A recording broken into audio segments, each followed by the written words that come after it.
মৌলবীরা, তোমরা সুদের বিরুদ্ধে কোনো কথা বলো না।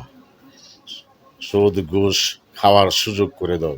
বলো যে মদ খাও, গাঁজা খাও, সুদ খাও, ঘুষ খাও, তবুও বাবারা নমাজে এসো, সেটা বলতে পারো।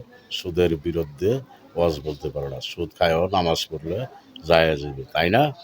আর কিছু বন্ডপীর, কিছু জামাতি ইসলাম দল বিএমটির উপরে দোষ চাপিয়ে দিচ্ছে নানান খুন মাটারের।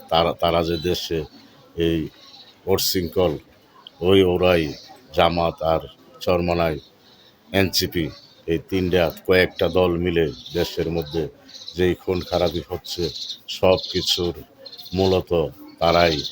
তাদেরকে তাদের অনেক নেতা এই আন্তর্জাতিক ষড়যন্ত্রে জড়িত।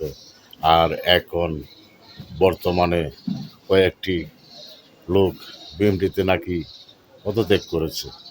তোরা পদত্যাগ করেছিস নাকি ওদের সাথে তোরা জড়িত এই ষড়যন্ত্রের সাথে?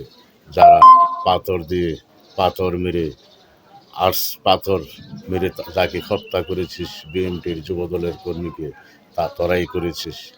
এই যে স্বার্থ স্বার্থ যেই লোকটা স্বার্থ দল করেছে,